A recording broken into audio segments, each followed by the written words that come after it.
안녕하세요. 오늘 우리가 파헤쳐볼 주제는 바로 한국 노동법의 아주 중요하면서도 조금은 복잡한 개념인데요. 바로 내 진짜 사장은 누구인가 하는 문제입니다. 자, 그럼 이렇게 한번 가볼게요. 먼저 숨은 사장이라는 게 도대체 무슨 문제인지부터 시작해서요. 법이 이걸 해결하기 위해 어떤 장치를 마련했는지, 그리고 가장 중요한 실질적 지배력이라는 걸 법원이 어떻게 판단하는지 실제 사례를 통해 알아볼 겁니다. 마지막으로 이 모든 게 왜 중요한지까지 명쾌하게 정리해드릴게요. 자, 먼저 아주 흔한 상황 하나를 상상해 보시죠. 요즘 같은 하청이나 프랜차이즈 아니면 플랫폼 노동 환경에서는 정말 비일비재한 일일 겁니다. 이러면 진짜 난감하죠.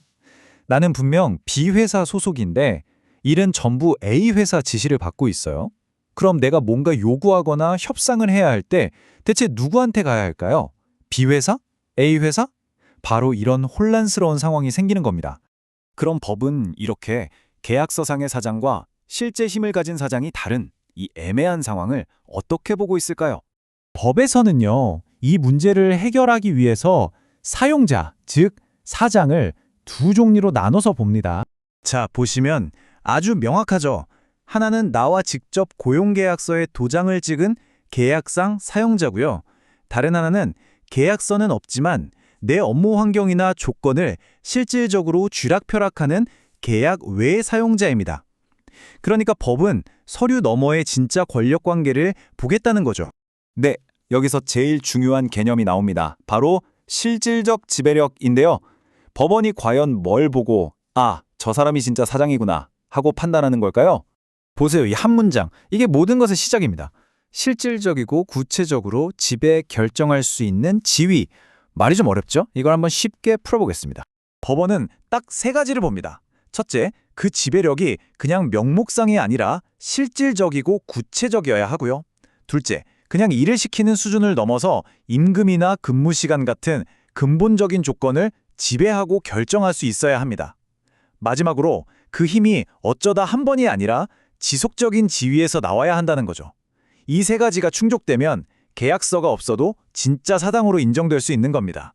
이론은 알겠는데 그럼 실제 법원에서는 이 기준이 어떻게 적용될까요? 아주 흥미로운 실제 판결들을 지금부터 한번 들여다보겠습니다. 법원은요, 단순히 한두 가지만 보지 않습니다. 지금 보시는 것처럼 원청이 얼마나 구체적으로 일을 지시하는지, 또 하청 근로자의 일이 원청 사업에 얼마나 필수적인지, 하청 회사가 경제적으로 원청에 얼마나 의존하는지 이런 여러 요소들을 종합적으로 따져서 전체적인 그림을 맞추는 거죠. 이 진짜 사장 개념이 가장 중요하게 다뤄지는 분야 중 하나가 바로 산업 안전 문제입니다. 내 안전을 누가 책임져야 하느냐, 이거 아주 중요하잖아요. 안전 문제에서는 누가 진짜 힘이 있는지 비교적 명확하게 드러납니다. 예를 들어서 작업 공간이나 위험한 장비를 누가 관리하는지, 안전교육이나 안전시설 예산을 누가 쥐고 있는지 이런 걸 보면 답이 나오죠.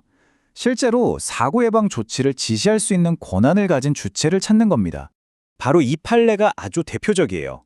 법원이 뭐라고 했냐면 원청이 현장의 장비나 작업 방식을 사실상 다 통제하고 있다면 계약서랑 상관없이 하청 직원 안전도 책임져야 한다. 이렇게 딱 못을 박은 겁니다. 자, 다음은 근로시간입니다. 내 시간을 누가 통제하느냐, 이것도 아주 중요하죠. 한번 생각해 보세요. 누가 우리 스케줄을 짜고 누가 휴가를 최종 승인해 주나요? 또 이 라인에 몇 명을 투입할지, 2교대를 3교대로 바꿀지 이런 걸 결정하는 사람이 사실상 내 근무 시간을 쥐고 있는 거잖아요. 이런 것들이 바로 강력한 증거가 됩니다. 이 배송기사 사건을 보면 더 확실해집니다. 계약은 하청이랑 맺었지만 원청이 매일 배송해야 할 물량과 출퇴근 시간을 사실상 정해줘요. 그럼 기사님들은 거기에 맞춰서 일할 수밖에 없잖아요. 법원은 바로 이 점을 본 겁니다. 이게 바로 실질적인 지배라고요. 자, 마지막입니다. 놀랍게도 이 개념은 심지어 돈 문제, 즉 임금이나 복리후생까지도 적용됩니다. 예를 들어 성과급을 주는데 그 평가 기준을 원청이 정한다거나 아니면 원청, 하청 직원 모두에게 똑같이 적용되는 복지 포인트를 원청이 직접 관리한다면 이건 누가 봐도 사장 역할을 하는 거 아니겠어요? 이 판결이 딱 그 얘기를 하는 겁니다. 서류상으로는 하청업체가 돈을 지급했지만 보너스나 학자금 지원처럼 중요한 혜택의 기준과 규칙은 원청이 다 만들었어요. 그럼 진짜 사장은 누구겠어요? 법원은 규칙을 만든 원청의 손을 들어준 거죠. 돈을 전달하는 사람보다 그 돈의 규칙을 정하는 사람이 진짜 권력자라는 겁니다.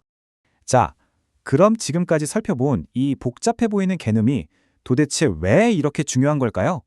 핵심은 이겁니다. 진짜 힘을 가진 사람과 직접 대화할 수 있는 길을 열어준다는 거죠. 아무 권한도 없는 중간 업체 붙잡고 얘기해봤자 해결되는 게 없잖아요. 이 법리 덕분에 근로자들은 진짜 사장한테 가서 직접 요구하고 협상할 수 있게 되는 겁니다. 결국 법이 말하는 건 이거예요. 사장이라는 건 단순히 계약서에 찍힌 이름이 아니라 실제로 휘두르는 그 힘, 그 지배력으로 판단해야 한다는 겁니다. 권력과 책임은 함께 가야 한다는 아주 상식적인 원칙을 법이 확인해 준 거죠. 법은 이렇게 시대의 변화에 맞춰서 사용자의 개념을 계속 넓혀왔습니다. 그런데 여기서 마지막 질문이 남습니다. 앞으로 기경제나 플랫폼 노동처럼 일하는 방식이 훨씬 더 복잡해질 텐데 과연 미래의 사장은 어떤 모습이어야 하고 법은 또 어떻게 진화해야 할까요? 우리 모두가 함께 고민해봐야 할 숙제인 것 같습니다.